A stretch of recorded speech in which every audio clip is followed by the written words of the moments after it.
Welcome to Romeo Study Zone. Hello dear students, welcome to Romeo study zone and today हम एक new series start करने जा रहे हैं जिसका नाम है संकल्प सीरीज। इस संकल्प सीरीज के अंदर हम अपने केमिस्ट्री के बहुत सारी कॉम्पिटिटिव एग्जाम में जो केमिस्ट्री वाला पोर्शन पूछा जाता है, बोले तो रसायन शास्त्र आप जान रहे होंगे, क्योंकि मैं इस वीडियो को जो शूट करने जा रहा हूँ वो बेसिकली हिंदी मीडियम के स्टूडेंट्स के लिए है। और maximum number of students India के अंदर जो कॉम्पिटिटिव एग्ज़ाम फाइट करते हैं या फिर उनमें जो केमिस्ट्री को प्रेफरेंस देते हैं वो आपकी हिंदी लैंग्वेज होती है। तो हिंदी को ही मैं यहाँ पर थोड़ी सी प्रायोरिटी दी है, और अगर आप इंग्लिश में देखना चाहते हैं तो रिक्वेस्ट कर सकते हैं आप। तो आपके लिए मैं आप ऑन योर रिक्वेस्ट ये काम भी बहुत ही आसानी से कर दूँगा।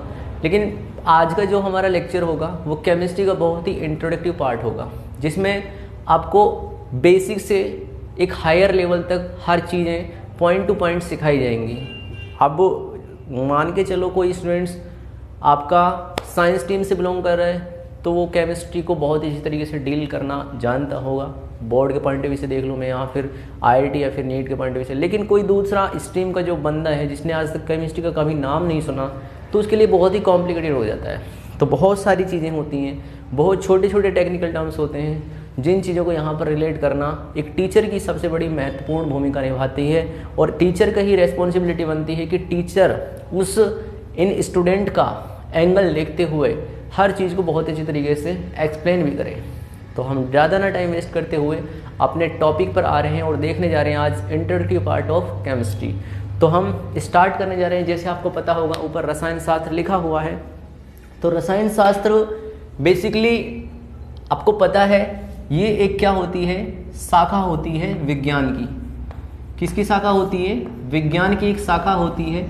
सभी को पता है विज्ञान की जो 3 शाखाएं होती हैं, उसमें सबसे पहला होता है आपका भौतिक विज्ञान, भौतिक विज्ञान। दूसरा होता है आपका रसायन विज्ञान, रसायन विज्ञान, या फिर जिसको हम कॉमनली रसायन शास्त्र भी बोलते हैं, ये रसायन विज्ञान होता है। और तीसरा होता है आपका जीव विज्ञान, जीव विज्ञान। तो ये 3 शाखाएं होती हैं, 3 ब्रांच होती हैं अपनी साइंस की। और उनमें से जो साइंस की जो ब्रांच हम पढ़ने जा रहे हैं, जिसको अपन सेंट्रल साइंस के नाम से भी बुलाते हैं, केंद्रीय विज्ञान के नाम से जिसको हम बुलाते हैं, वो आपकी क्या होती है? रसायन विज्ञान होता है। तो रसायन विज्ञान के अंदर हम रस का अर्थ होता है केमिकल्स, केमिकल्स की स्टडी करते हैं। केमिकल्स क्यों रिएक्ट करते हैं, केमिकल की डिस्कवरी किस टाइप से हुई, आपको पता होगा। बहुत सारे एलिमेंट्स, बहुत सारे मेटल्स, बहुत सारे नॉन मेटल्स, बहुत सारी गैसेस, हर चीज़ को आप अपनी डेली लाइफ में बहुत जगह यूज़ करते होंगे, लेकिन आपने कभी रियलाइज़ नहीं किया होगा क्या इनका कभी केमिस्ट्री से कोई रिलेशन हो सकता है। जी हाँ, तो आज उन चीज़ों को आप बेसिक से सीखने जा रहे हैं। और हम जो रसायन विज्ञान है आपका ये, इसमें बेसिकली हम स्टडी की, अगर इसमें एक्सप्लेन करने जाऊँ मैं, वैसे डेफिनेशन से ज़्यादा आपको समझ में आना ज़रूरी है। ये एक शाखा होती है विज्ञान की, एक शाखा, विज्ञान की एक शाखा होती है जिसमें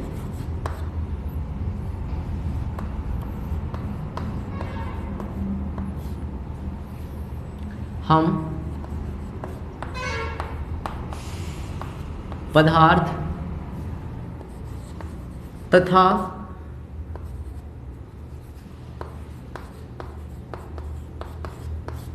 परमाणुओं की संरचना व मात्रा के बारे में विस्तृत जानकारी रखते हैं, विस्तृत जानकारी प्राप्त करते हैं। ये आपकी केमिस्ट्री, जिसको हम रसायन शास्त्र या फिर रसायन विज्ञान बोलते हैं, इसकी डेफिनेशन है। अब इसमें आप बहुत सारे देखो टर्म्स, न्यू टर्म्स यहाँ पे देखने को आपको मिल रहे होंगे, जिनका आप शायद कभी आपने सोचा भी नहीं होगा कि परमाणु से हमें यहाँ पे परमाणुओं से हमें मिलना पड़ेगा। तो पहली चीज़ तो आपको यही पता होना चाहिए कि ये परमाणु क्या चीज़ है, क्योंकि इसमें पदार्थ का रिलेशन डायरेक्ट किससे निकला है, परमाणुओं से। तो परमाणु जिसे हम इंग्लिश में एटम बोलते हैं, एटम होता क्या है, मान के चलो मेरे पास एक चौक है, ये चौक किसी न किसी छोटी इकाई से बना हुआ है। इस चौक को बनाने के लिए आपकी जानकारी के लिए बता दूं, वैसे आपको आगे पता चलेगा कि इसको कैल्शियम कार्बोनेट का यूज़ किया जाता है, CaCO3 का यूज़ किया जाता है इसे बनाने के लिए। तो जब CaCO3 के बहुत सारे यहाँ पर कण आपस में मिले होंगे, लाखों करोड़ों कण यहाँ पे मिले होंगे, तभी तो जाकर एक चौक बन पाया होगा। तो सीधी कहने वाली बात यह है कि यहाँ पे जो ये चौक बना है, आप जितने भी आसपास की जितनी भी चीज़ें देख रहे हैं, जितने भी नॉन लिविंग निर्जीव चीज़ें देख रहे हैं, सभी की कंपोजिशन जो उनसे मिलकर बने होते हैं, वो सभी पदार्थ आपके जिस छोटी इकाई से बनते हैं, जिस इकाई को हम अपनी नंगी आंखों से भी नहीं देख सकते, उसे ही हम क्या बोलते हैं, परमाणु बोलते हैं। अब इस चौक को बनाने में किसी एक कण का, छोटे से छोटे कण का उपयोग किया गया होगा, जिसके हम ना तो टुकड़े कर सकते हैं, ना अपनी नेक्ड आइज से देख सकते हैं। तो इसे देखने के लिए हम माइक्रोस्कोपिक लेवल तक जाएंगे, माइक्रोस्कोप या फिर सूक्ष्मदर्शी से इसे देखने का प्रयास करेंगे। इसे ही क्या बोलते हैं, एटम बोलते हैं। मान के चलो मैंने बोला कि आपको एक आयरन का क्या लेके आना है, एटम लेके आना है, परमाणु लेके आना है।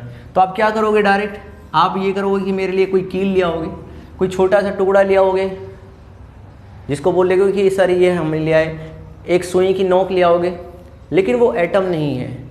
एटम वो चीज़ होती है जिसके हम टुकड़े नहीं कर सकते, बहुत स्मॉलेस्ट यूनिट होती है।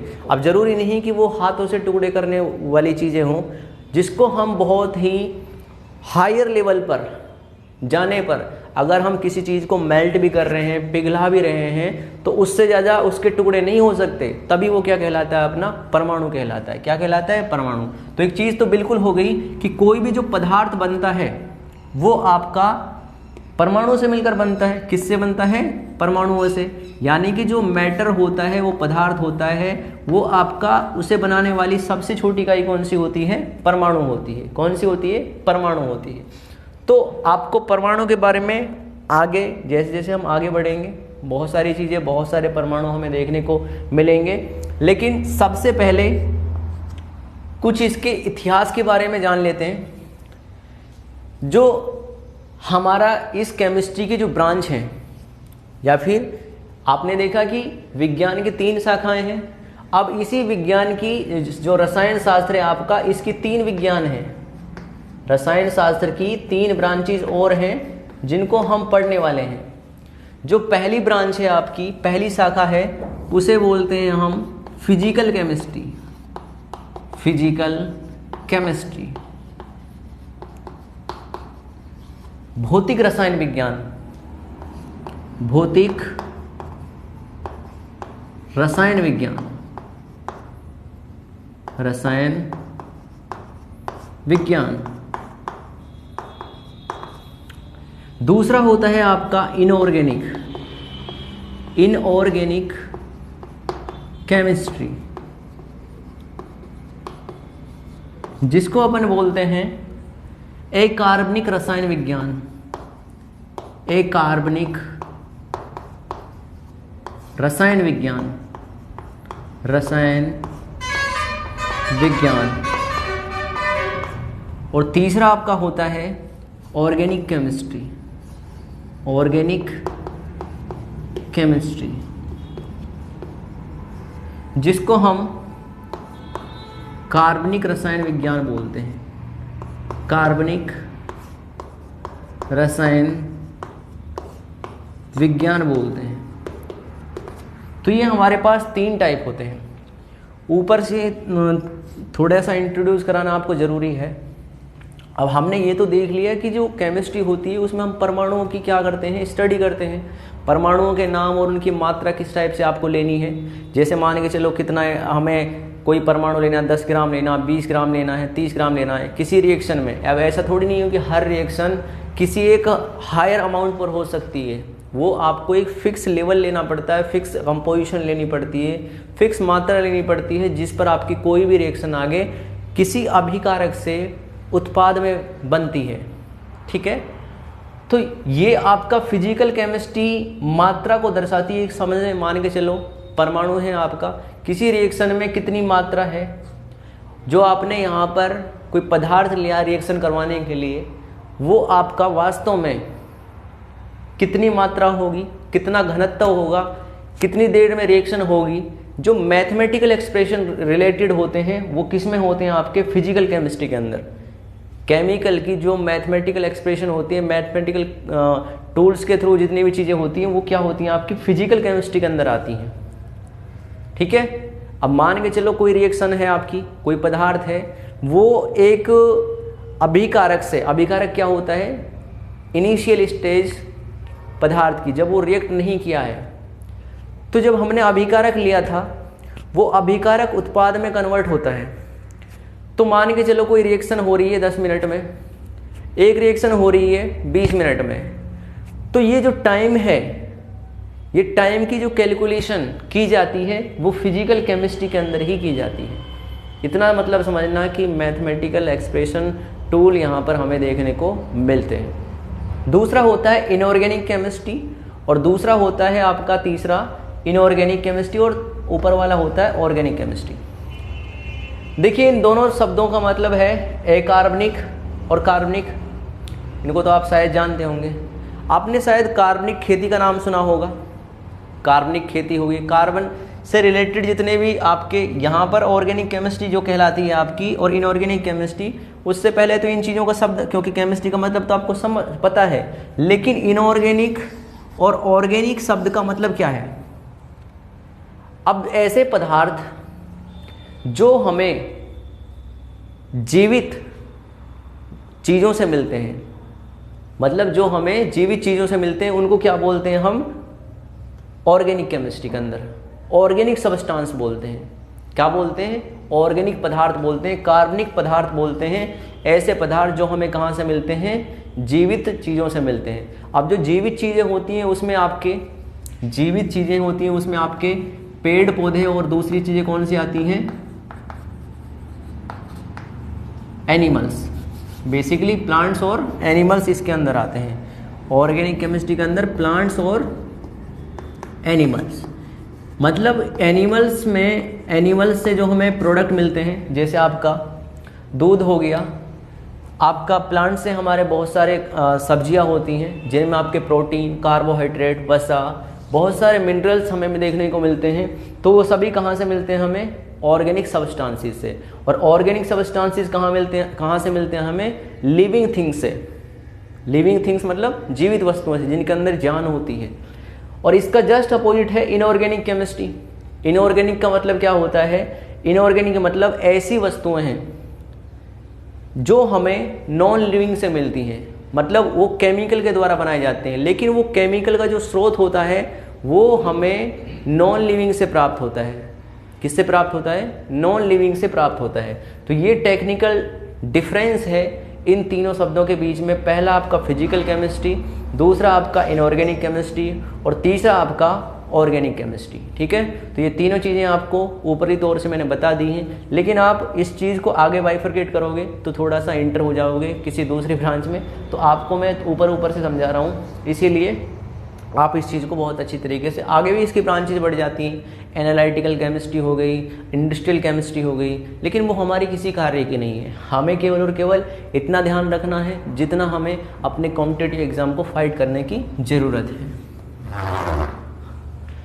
अगली चीज़, अब इसके अंदर अगर आपको केमिस्ट्री जाननी है तो केमिस्ट्री को जानने के लिए सबसे जो छोटी चीज़ होती है वो होती है अपनी पीरियोडिक टेबल। जी हाँ, आपने सही सुना होगा, आवर्त सारणी। इस आवर्त सारणी को अगर आप सीख जाते हैं तो यकीन मानिए कि कम से कम आप 50% केमिस्ट्री को कवर कर जाते हैं। तो आवर्त सारणी आपको सीखनी बहुत ज़रूरी है। और इस आवर्त सारणी की इतिहास क्या था, किन किन साइंटिस्टों ने इसका पता लगाया था, क्यों पता लगाया था, इन सभी चीज़ों को हम डिटेल में अंदर देखेंगे। तो ये जो हमारा टॉपिक है आवर्त सारणी, इसको आप जान सकते हैं, पहचान सकते हैं, लेकिन इसमें जो एलिमेंट्स होते हैं, जितने भी तत्व होते हैं, जितने भी आपके मेटल्स होते हैं, नॉन मेटल्स होते हैं या फिर मिश्र धातुएं होती हैं, उन सभी चीज़ों को यहाँ पर क्लासीफाई करना ज़रूरी होता है। तो पहला जो साइंटिस्ट था इसका हम पहले देखते हैं इतिहास। क्या देखते हैं? इतिहास। तो इस पीरियोडिक टेबल का जो इतिहास था वो क्या था? वास्तव में इतिहास देखते हैं अब हम। इतिहास किसका? इस आवर्त सारणी का। ठीक है। तो जो पहला साइंटिस्ट था अपना, जो पहला साइंटिस्ट था जिसने सबसे पहले सर्वप्रथम इस आवर्त सारणी को अलग करने की, आवर्त सारणी को बनाने की एक विधि सोची थी, उसका नाम था लेवोजियर। क्या नाम था? लेवोजियर। और जो ये लेवोजियर साइंटिस्ट थे, लेवोजियर जो साइंटिस्ट थे, ये आपके थोड़ा सा वो देख लेना, लेकिन लेवोजियर है ये, हिंदी में थोड़ा सा कनेक्ट कर लेना। अगर थोड़ा सा अगर मात्रा का ऊपर नीचे है वो तो आप कर लोगे, लेकिन नाम क्या था इसका? लेवोजियर। तो इनके समय में जब ये पैदा हुए थे तो स्टार्टिंग पहले से ही हो चुकी थी। कुछ लोगों ने मेटल्स बना दिए, जैसे हमारे पूर्वज थे। पूर्वजों को क्या पता है कि केमिस्ट्री क्या होती है? उन्हें ये तो पता है कि धातु अधातु में क्या अंतर है। प्लास्टिक को वो धातु नहीं बोलेंगे, लेकिन किस आधार पे ना बोलेंगे। तो यही चीज़ इन्होंने स्टार्टिंग में सोची थी कि जितने भी वहाँ पर उस टाइम में एलिमेंट्स थे, मान के चलो मेरे को कंपेयरिंग करनी है कॉपर की, कॉपर मेटल, और दूसरा है आपका आयरन मेटल। कॉपर मेटल और आयरन मेटल को मेरे को क्या करनी है? कंपेयरिंग करनी है कि इन दोनों में अंतर क्या है। तो उस समय में जितने भी साइंटिस्ट हुआ करते थे, सभी साइंटिस्ट ने आयरन के ऊपर पूरी कंप्लीट बुक बना रखी थी, वो लाइब्रेरी के अंदर रखी थी। IUPAC, जहाँ पर international union of pure and applied chemistry का हेडक्वार्टर होता है, वहाँ पर आज भी वो रखी हुई हैं। अगर मेरे को पता करना है कि इसका मेल्टिंग पॉइंट जो आयरन होता है वो कितने टेम्परेचर पर पिघलता है और आपका कॉपर कितने तापमान पर पिघलता है, इन दोनों मेटल का मुझे गलनांक पता करना है, मेल्टिंग पॉइंट पता करना है, तो मैं कैसे पता करूँगा?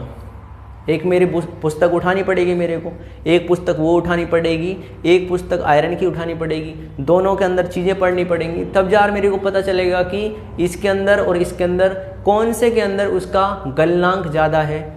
ठीक है। तो इसके अंदर टाइम बहुत लगता था। तो इसी साइंटिस्ट ने सोचा क्यों ना हम एक ऐसा सिस्टम बना दें कि मेटल्स को अलग कर दें और नॉन मेटल्स को अलग कर दें।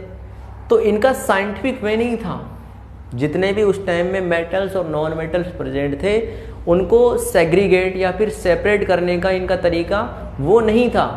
इनका था जो मेटल दिख रहा है मेटल की तरह दिख रहा है हमें, उसको मेटल की श्रेणी में रख देना, और जो नॉन मेटल की तरह दिख रहा है उसको नॉन मेटल की श्रेणी में रख देना। तो अपने जो क्लासिफिकेशन के अंदर इन्होंने, मैं यहाँ पे लिख रहा हूँ, इन्होंने अपने समय में ज्ञात, अपने समय में ज्ञात सभी तत्वों को धातु और अधातु में वर्गीकृत किया था।